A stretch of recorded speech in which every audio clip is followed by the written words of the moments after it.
Latest எபிசோடுகளை விளம்பரங்களே இல்லாமல் காணுங்கள்.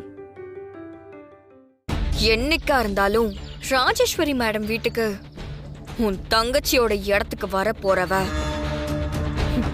நான் தான். இது நீ இல்ல, வேற யாரு நினைச்சாலும் தடுக்க முடியாது. ஒரே நாள்ல இங்க இருந்து ஆர்த்தி கிட்ட சொல்லி உன்னை என்னால துரத்த முடியும். நான் மட்டும் வீட்டை விட்டு போக மாட்டேன், ஜீவாவையும் சேர்த்து கூட்டிட்டு போவேன். அது நடக்கவே நடக்காது.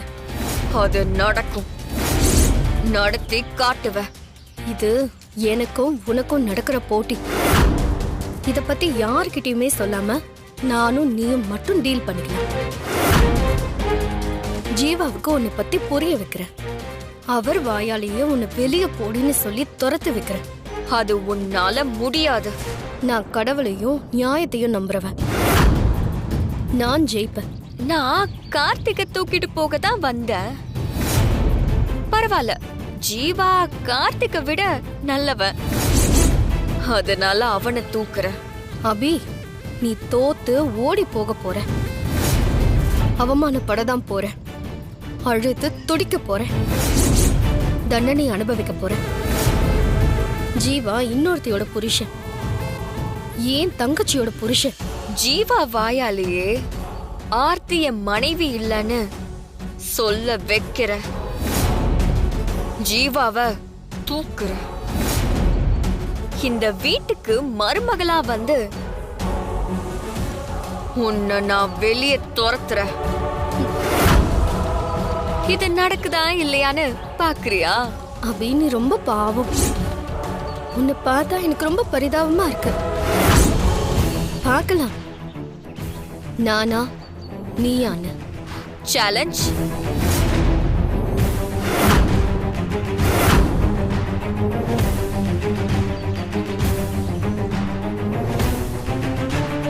ஜீவாவோட ஃபுல் சப்போர்ட் இருக்கிறதுனால தானே சேலஞ்ச் பண்ற அளவுக்கு இவ இங்க வந்திருக்கான். இதை சீக்கிரம் முடிவுக்கு கொண்டு வரணும். அபி ஜீவாவை அடைய நினைக்கிறத நம்ம யாருக்கிட்டையுமே சொல்லாம இருக்கிறதும் தப்பா இருக்கு. ஒருவேளை சொல்லிட்டா ஆர்த்தி ஜீவாவை ஏத்துக்க மாட்டாளே. அதுக்கப்புறம் அபி நினைச்ச மாதிரியே நடந்துரும். அதனால இந்த விஷயத்தை யாருக்குமே தெரியாம நாம தான் நல்லபடியா முடிச்சாகணும்.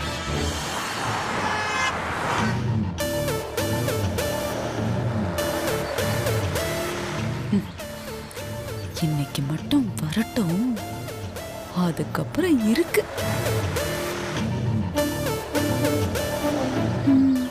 இன்னைக்கு தானே வரதா சொல்லியிருந்தாங்க, ஆனா இன்னும் வர காணோம். வந்தாச்சு வந்தாச்சு வந்தாச்சு வந்தாச்சு.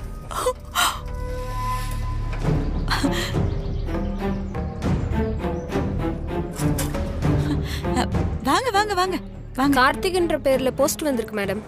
ஏன் மாப்பிளதான், ஏன் மாப்பிளதான். அவர் ஆபீஸ் போயிட்டாருன்னா அவருக்கு வர தபால் எல்லாம் நான் தான் வாங்கி வைப்பேன். என்கிட்ட கொடுங்க. இதுல ஒரு சைன் பண்ணுங்க.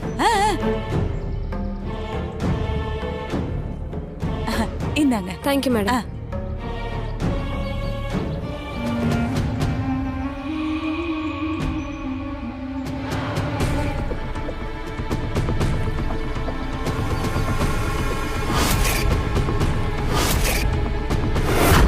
ஹீரோவுக்கு தெரியாமலே அவனுக்கு வர நோட்டீஸ் எல்லாம் கிழிச்சு போட்டுருவா. கடைசியில டைவர்ஸும் கிடைச்சிரும். இதே மாதிரி இன்னும் 3 தடவை கார்த்திக்குக்கும் வானதிக்கும் தெரியாம அவங்களுக்கு வர கோர்ட் லெட்டரை நம்ம கையில வாங்கிட்டா போதும். அதுக்கப்புறம் இருக்குடா உங்களுக்கு.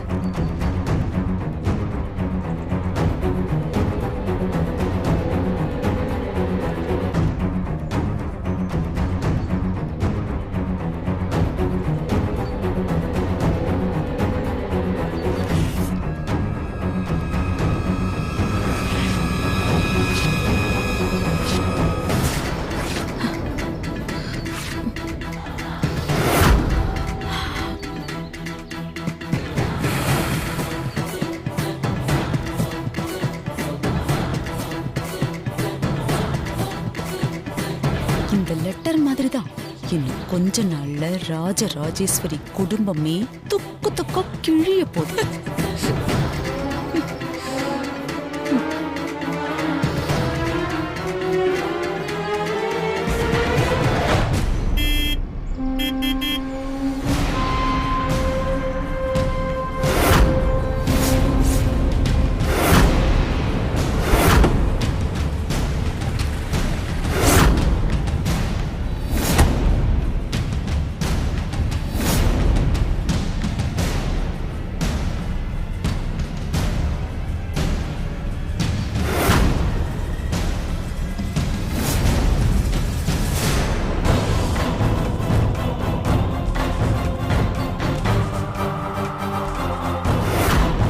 இதை நான் இங்கேயா போட்டு தொலைப்பேன்?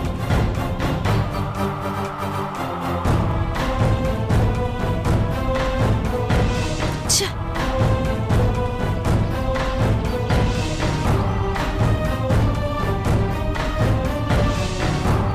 கோர்ட்டு சீல் எதுவும் இவன் கண்ணில் பட்டா, ஐயோ கடவுளே.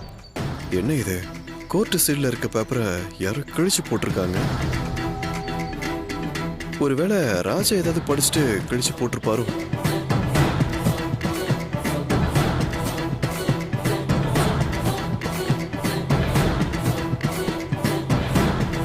நல்ல வேளை உன் கண்ணில் எதுவும் படல போல இருக்கு. கடவுள் இன்னும் நம்ம பக்கம்தான் இருக்காரு.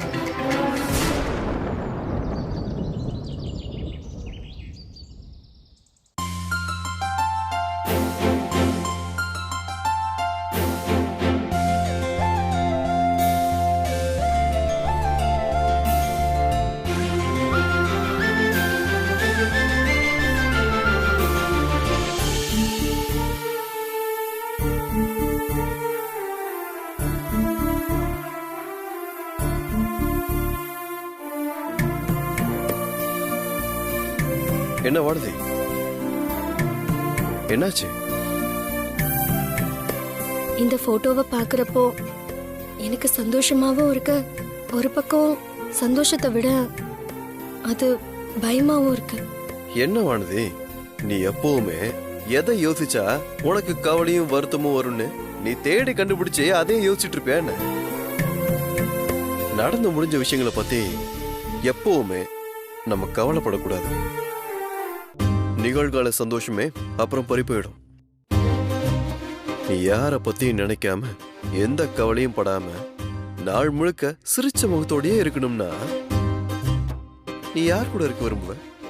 இப்ப அவர் கூட தானே இருக்கேன்.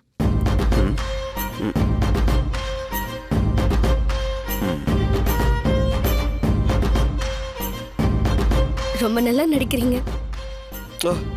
அச்சோ, நீ என்னதான் சொன்னியா? என்னை பத்தி முழுசா தெரிஞ்ச ஒருத்தர் கூட தானே நான் நாள் முழுக்க இருக்க முடியும். அதைத்தான் நானும் சொல்ல வந்தேன். நீ என் கூட இருந்தா எப்பவுமே ஜாலியா ஏதாச்சும் பேசாம எதையும் நினைச்சு கவலைப்படாம சந்தோஷமா இருக்கணும். ஆனா நீ இப்படி உம்னு இருந்தா நான் எப்படி பேசுவேன்? சரிங்க, நான் உங்ககிட்ட ஒண்ணு கேக்கட்டா? கேளு. நீங்க ஒரு நாள் ஃபுல்லா கவலையே இல்லாம இருக்கணும்னா யார் கூட இருப்பீங்க?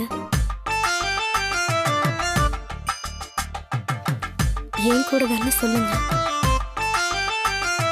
என்ன யோசனை எல்லாம் ரொம்ப பலமா இருக்கு? ஆக்ட்ரஸ் பேரு? அதெல்லாம் வேண்டாம் விட. ஏன்னா அவங்களுக்கு இப்போ கல்யாணம் ஆயிடுச்சு. நான் இப்ப யாருன்னு தான் கேட்டேன். அது இப்போ 2 பொண்ணுங்க வேற இருக்காங்க. 2 பொண்ணுங்களா? 2 பொண்ணுங்க தான். அந்த 2 பேர் எங்க இருக்காங்க? அதான் நான் சொல்ல முடியாது. சொல்ல மாட்டீங்களா? அதான் சொல்ல மாட்டேன்னு சொல்லிட்டேன்ல. இப்ப நீங்க சொல்லிதான் ஆகணும். சொல்ல மாட்டேன். சொல்ல முடியாதா? சொல்ல முடியாதுல்ல? சரி, உங்களை நான் எப்படி சொல்ல வைக்கிறேன்னு மட்டும் முதல்ல பாருங்க. என்ன தேடிட்டு இருக்க?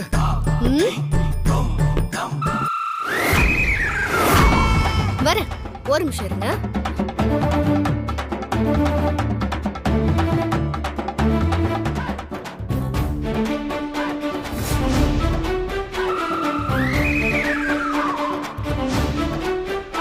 வானதி, இப்ப எதுக்கு நீ தடி எடுக்கிற? எனக்கு இப்ப தெரிஞ்சாகணும். யாரு அந்த 2 பொண்ணுன்னு சொன்னீங்களே, யார் இது? அதெல்லாம் சொல்ல முடியாது. சொல்ல போறீங்களா இல்லையா? நீங்க மட்டும் சொல்லல. அதெல்லாம் சொல்ல முடியாது. ஏங்க நில்லுங்க. ஏய் ஒழுங்கா சொல்லிட்டு போங்க. என்னங்க? ஏய் சொல்ல மாட்டேன். சொன்னா கேளு படுதி. சொல்லலன்னு வைங்க. இங்க பாரு. என்னங்க? இங்க பாரு. வெப்பன்ல யூஸ் பண்ண கூடாது. சொல்லுங்க. சொன்னா கேளுங்க. ஏங்க நில்லுங்க. படுதி சொன்னா கேளு. ஒழுங்கா சொல்லுங்க. அட படுதி வலிக்கும். யார் அந்த வலிக்கும் படுதி.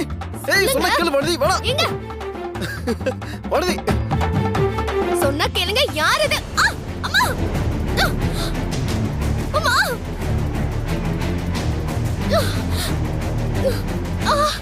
வானதி. என்னாச்சு வானதி? இல்ல ஒண்ணு இல்ல, லேசா அடிபட்டுருச்சு. சரி ஹாஸ்பிடல் போலாம். இல்லங்க அதெல்லாம் வேணாம், சின்ன அடிதாங்க. ஏய் வலிக்குதுன்னு சொல்றல, வா ஹாஸ்பிடல் போலாம். அப்புறம் ஏதாவது ஃபிராக்சர் ஆயிடுச்சுனா? என்ன வேண்டாம் விடுங்க, நான் வரல. இப்போ நீ வரலனா அப்புறம் நான் தூக்கிட்டு போயிடுவேன். நீங்க உண்மையை சொன்னாதான் நான் வருவேன். யார் இந்த ரெண்டு பொண்ணுங்க? ஒண்ணு என்னோட அம்மா. சரி அப்ப அந்த இன்னும்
இங்க பெயின் இருக்கா? இல்ல டாக்டர். இங்க இல்ல.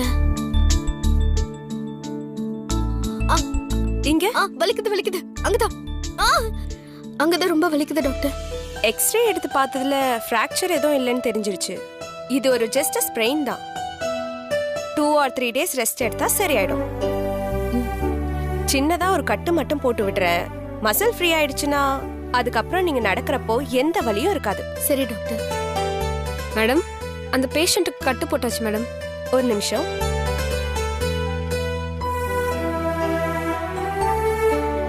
உங்களுக்கு கால்ல சிவியரா இன்ஜூரி ஆயிருக்கனால தான் உடனே கட்டு போட சொன்னேன். ஆல்ரெடி ஃப்ராக்சர் ஆயிருக்கு. அதனால கொஞ்சம் கேர்ஃபுல்லாவே இருங்க.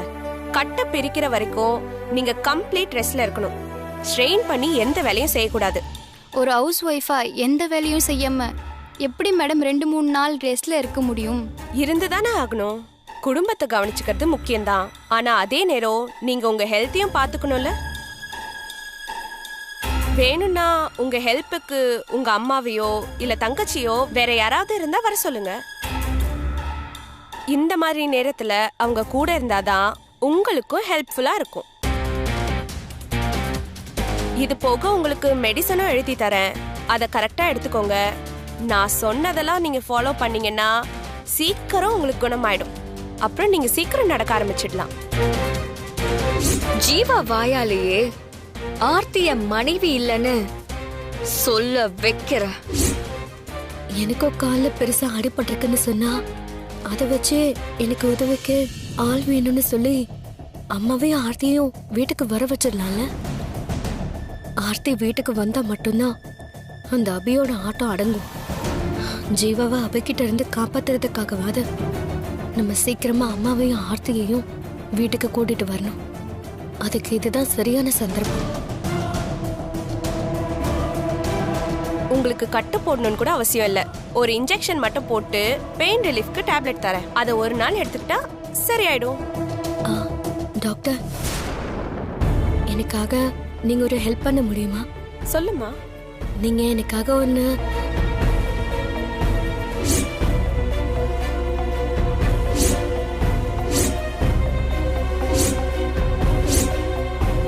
நான் சொன்ன மாதிரி நீங்க என் வீட்டுக்காரர்கிட்ட சொன்னா மட்டும் போதும் டாக்டர். ஒரு நல்ல விஷயத்துக்காக கேக்குறீங்க. உங்க குடும்பத்து மேல உங்களுக்கு இருக்க அக்கறைக்காக நான் இது பண்றேன். ரொம்ப நன்றி டாக்டர். நர்ஸ்,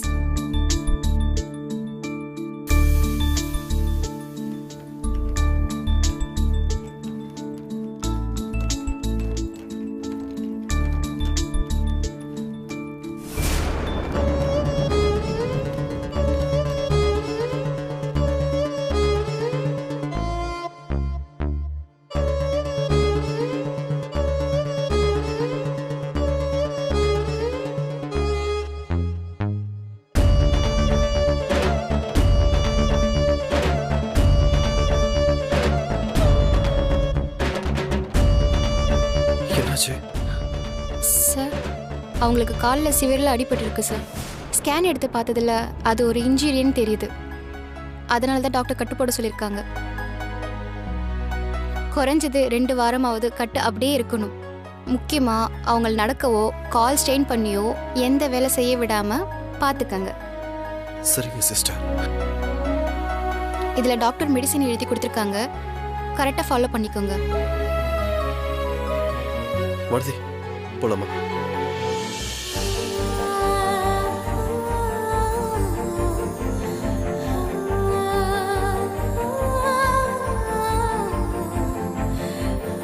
எனக்கு சின்னதா அடிபட்டிருந்தாலும் பொய்யா நான் பெரிய கட்டு போட்டிருக்கிறது உங்களுக்கு எவ்வளவு பெரிய கஷ்டமா இருக்கும்னு எனக்கு தெரியும்.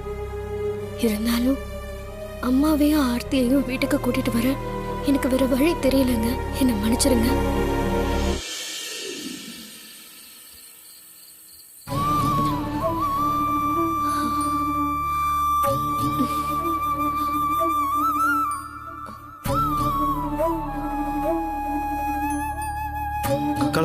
எங்க வேண்டாம், நான் பாத்துக்கிறேன். இல்ல வானதி, நீ வச்சுக்கோ. இல்லங்க பரவாயில்ல. சொன்னா கேளு வானதி. எங்க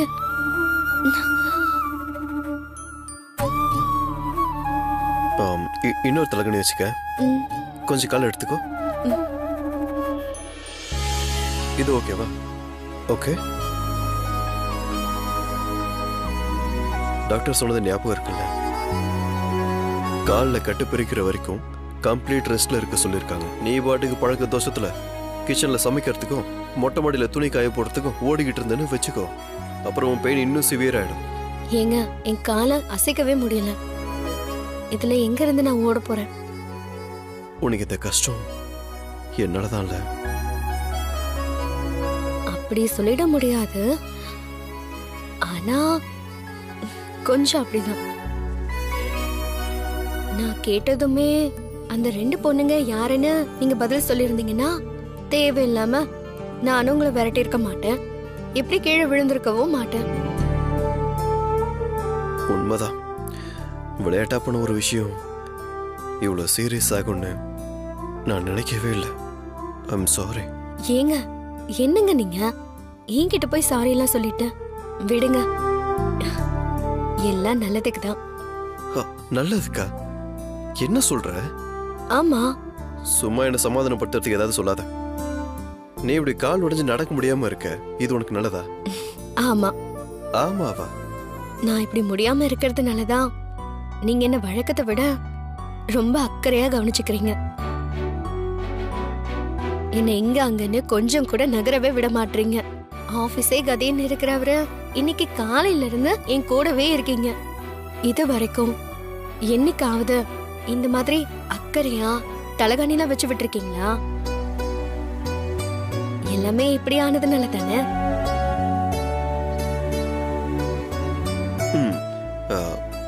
டைம் ஆயிடுச்சு. நீ மெடிசன் வேற சாப்பிட்டுருக்க. நீ படுத்து ரெஸ்ட் எடு. நான் அப்படியே கீழே படுத்துக்கிறேன். எங்கங்க நீங்க எங்க கீழே படுக்கிறீங்க? இல்ல, உனக்கு டிஸ்டர்பன்ஸா இருக்குமேன்னு தான். அதெல்லாம் ஒரு டிஸ்டர்பன்ஸும் இல்ல. நீங்க பக்கத்துலயே படுத்துக்கோங்க. சரி, நீ படு. நான் அப்புறம் வந்து படுத்துக்கிறேன். சரியா? இரு, மெதுவா மெதுவா.